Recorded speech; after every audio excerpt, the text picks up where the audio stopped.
I can't hear you. First, I'd like to go back to your childhood. You laid out something from the present. You're gonna have to talk real loud because I Ooh, can't hear you. could you tell us something about your family, your environment, growing up? I grew up in Chicago in the 60s, and I come from a family. I have an older sister, an older brother, and my mother and father. And Did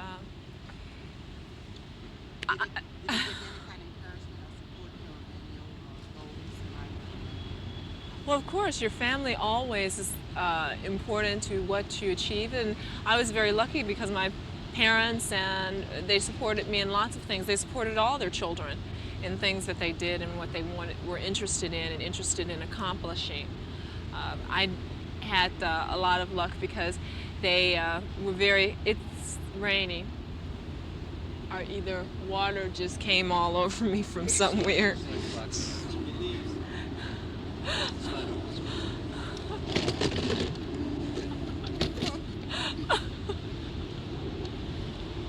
This is fun. This is getting comical now. Yes. Did you see the water come down in the camera? Yeah, Oh, but I was seeing the guys. do you have any professors, anyone that kind of supported you? Well, like I said, I think you get support and motivation, well, support from a lot of different people. I don't have anyone that I can particularly look up to and say this person was a role model for me or this person I tried to emulate. It was more that you can pick and choose from different people. They don't have to be. It doesn't have to be a woman. It doesn't have to be a black person. It doesn't have to be someone who's in engineering or science, or it doesn't have to be someone who's in law if you're in law. All it has to be is someone who has some particular skills or talents that they use. It could be someone who does things against odds, or it could be someone who does things with just great dignity or poise. So there have been people who I've been very impressed with, peers of mine, people that I've never met, that I've heard about. So you can get inspiration from lots of different sources. So you're like a self-motivator. I mean, you set your goals and you work towards what you want it to be. How young were you? I don't think people say you set goals, and I don't really see myself as having set goals particularly and said by such and such an age I'm going to be doing X, Y, Z. I think I've more spent time doing things that I've enjoyed, and I think that's important in life. It's not to just live your life by a set of standards that are imposed from outside, but rather to live your life by your own terms. I've really made my life into things that I enjoy. After all, it's my life. That's all I have. And so I have to enjoy it. So you always wanted to become a medical doctor? That's what you No, of course not. I think that there are very few people in the world who knew exactly what they wanted to do when they, started off at 2 years old or 5 years old. I did always have an interest in science and wanted to be involved with something that had to do with science, but it wasn't necessarily being a physician, it wasn't necessarily being an astronaut. In fact, I didn't make the decision that I would definitely go to medical school until I was a junior in college. So Are you one of those people that always knew what they wanted to do at an early age? it works a little bit differently. So what college did you attend? I went to undergraduate school at Stanford University and majored in chemical engineering and African Afro-American studies. And I went to medical school at Cornell University. And the medical school is in New York City, so I spent 4 years in New York City, which was great. I understand you were also a member of the Peace Corps. Well, no, I was not a member of Peace Corps. I was a staff physician who took care of Peace Corps volunteers in Sierra Leone and Liberia. And that experience, I was there from 1983 to 1985.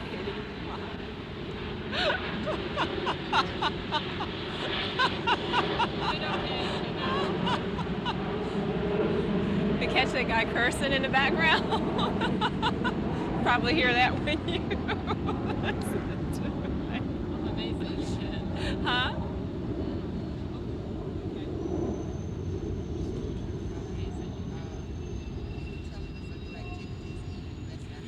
I worked with the Peace Corps as a staff physician who took care of Peace Corps volunteers from 1983 to 1985 in Sierra Leone in West Africa. And the experience is really interesting. I had been overseas before and worked in developing countries, and I found that you learned a lot about yourself and about the world around you just by spending time outside of the United States. So I wanted to repeat that experience. Um, it was really exciting. I enjoyed it quite a bit. Learned a lot of medicine, learned a lot about people, learned a lot about the world. Can you tell me how you become involved in NASA? How you come to apply to NASA? Say it again. Can't hear you. Could you tell me how did you come to apply to NASA to become an astronaut navigator? Oh, applying to NASA actually was quite simple. I called up and said, I'm interested in the astronaut program. Would you send me an application? It's basically that simple. I had a friend who had worked with NASA for a while, who I knew from college, and my friend named Sam Denard had always encouraged me to apply to the astronaut program. So I did apply with his encouragement. Did you also have any physical training to become an astronaut? Well, you know, you do all kinds of training. We don't, it's not boot camp. Something I should really make very clear. NASA is a civilian organization. It's a civilian government organization. It's not a military organization. I've never been in the military, have no military affiliation. There are astronauts who are active duty military on loan to NASA, and I think a lot of people, you know, think of the astronaut office in that vein, but it's not that way. In terms of physical training, some of the tasks that we do are physical in the sense of the EVAs, which are spacewalks or extravehicular activity. We spend time underwater in a spacesuit, and it's physically demanding. So in that sense, there's physical training, but in terms of physical conditioning, no, it's up to you to stay in shape. You know that how often you fly, you know that your flight status depends on you passing a physical every year, so it behooves you to stay in good condition. You are a mission specialist. Could you tell me exactly what that is? Well, there are two types of astronauts. They're pilots and they're mission specialists. Pilots are the ones who basically are responsible for taking the shuttle up and bringing it back down. And Fred Gregory is a pilot and Charlie Bolden is a pilot. And mission specialists are basically responsible for doing the experimentation on orbit, for doing the spacewalks, and also for doing the deployment of satellites or payloads or any of the cargo that you bring aboard the shuttle. And I'm a mission specialist, and that's my responsibility. People have also sort of referred to the mission specialists as a scientist astronauts because we're also chosen because of our background in science. Do that also include experiments? Are you planning on going into space? Yeah, that's what I was saying. The mission specialists are responsible for any of the experiments that are done on orbit, and also the spacewalks and any of the payload or the cargoes that we deploy. Can you tell us something about the Skylab? Well, Skylab was a project that occurred in the early 70s, and it was actually the very first space station in the world. It was there before Mir, before the Soviets had a space station. And it was, had 3 different crews that went for incremental time periods, I think starting with about 30 days, 60 days, and a little over 80 days was the last crew. And they spent time doing experiments up in space, seeing the effects of weightlessness on humans. Now, NASA is presently in the process of developing a space station that hopefully will be functional and able to be, people live on it by 1996. And space station will basically be a platform for people to do experimentations on orbit, to have a long exposure to zero gravity, not only for humans, but also for material sciences, processing, for studying the effects of weightlessness on different systems. The importance of having a space station is basically so that you have that opportunity to have people in space for a long period of time. It also gives you the ability to look down on Earth and serve as a platform for studying the Earth. You can study things like geology and weather, oceanography, from looking back down at the Earth from space. You also have the opportunity to study things like pollution. You can turn your cameras or your attention outward and study the stars and the universe from a better vantage point. The other thing is if we're ever going to Mars or going to build a lunar base, you need to know what happens to people when they're in a low gravity environment for a long period of time. So space station will also give us that kind of opportunity. Are you involved in the space station? It was great. I'm sorry.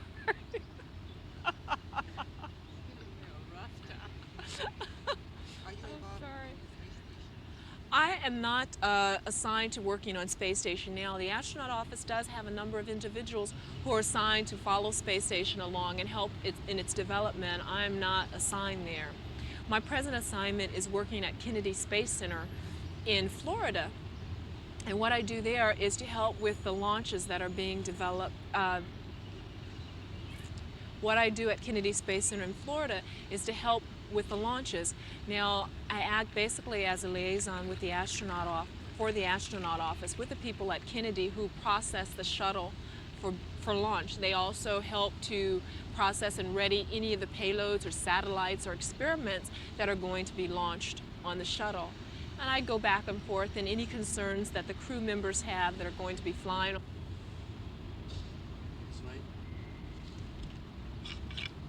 it's room tone.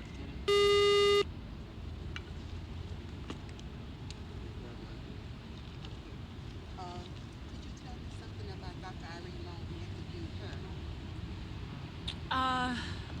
Dr. Long works at Kennedy Space Center as a director of occupational health.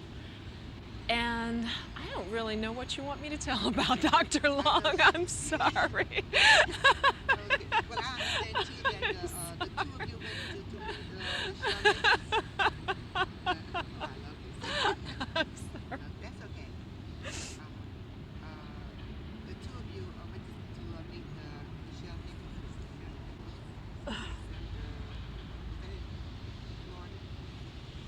Can you tell us something about that now?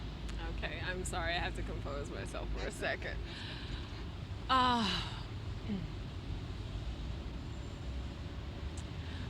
Dr. Irene Long is the director of the occupational health area at Kennedy Space Center. And she's a very interesting person. She actually was the first of two people who graduated from the aerospace medicine residency program that was sponsored by NASA. And she has spent, I think, about 6 or 7 years now at NASA at Kennedy Space Center and does work on helping to figure out, how to take care of employees who work at Kennedy Space Center, who work with the launches, who are exposed to lots of hazardous materials. She's a good friend of mine. We've spent some time together, and it comes from me working down at Kennedy. We also had a very interesting experience. One Labor Day weekend, I was working down at Kennedy Space Center and found out that Nichelle Nichols, who was Lieutenant Uhura in Star Trek, was going to be at a Star Trek convention in Orlando. And Lieutenant Uhura had been someone that I had really enjoyed from the Star Trek series when I was a child. And so I really wanted to meet her. So I decided to go to Orlando, and Dr. Long went with me. And we had a great time in Orlando. Irene's a real big fan of Star Trek also, so we had a really enjoyable time. I've met Nichelle Nichols again since then, and I'm really impressed by Nichelle Nichols. She's a very, I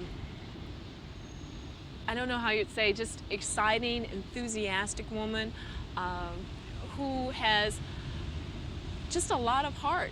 At the time that she was playing the character of Lieutenant Uhura on Star Trek, there were not very many women in roles like that on television or in movies or anywhere. That is, someone who was self-reliant and very competent.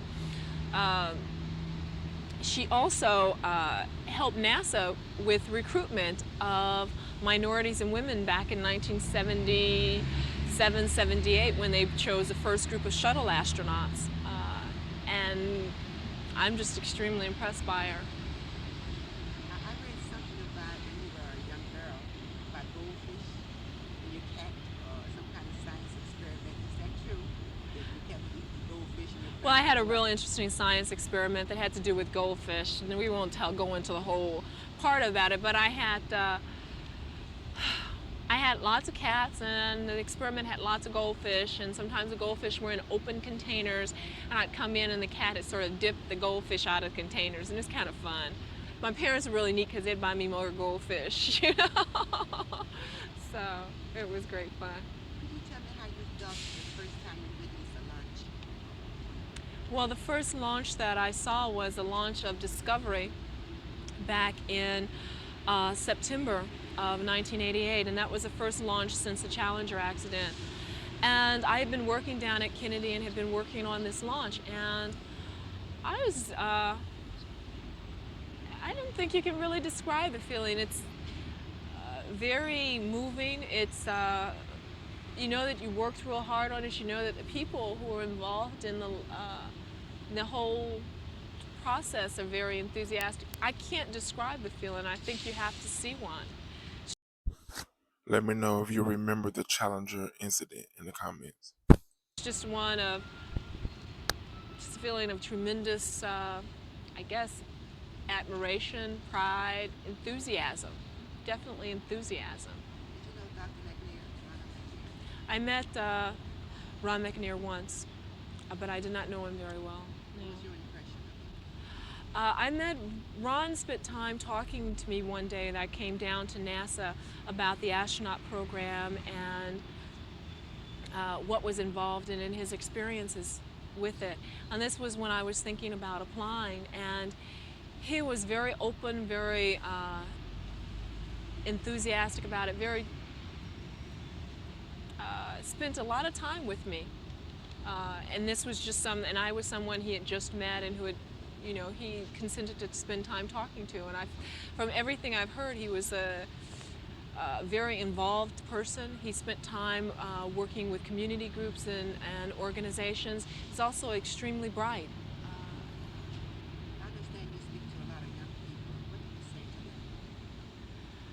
I speak to different groups of people all over the country, folks who are interested in finding out what's going on with the astronaut program. And I have different messages for different groups.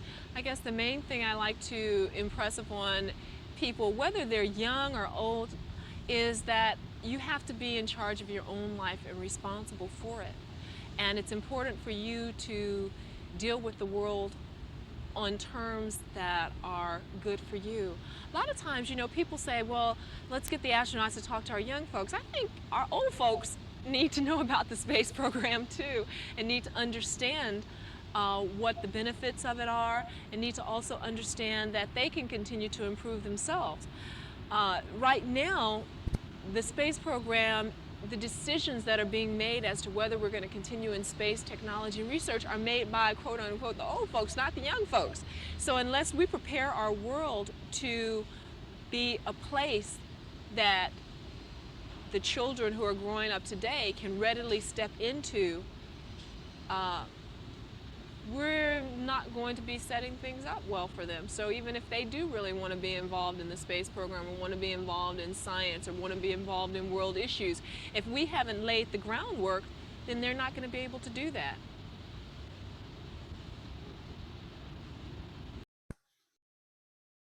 Okay, so this video raises some questions, and I need for you to be extremely honest in the comments when answering them. And so you know, there are 3 questions. 1.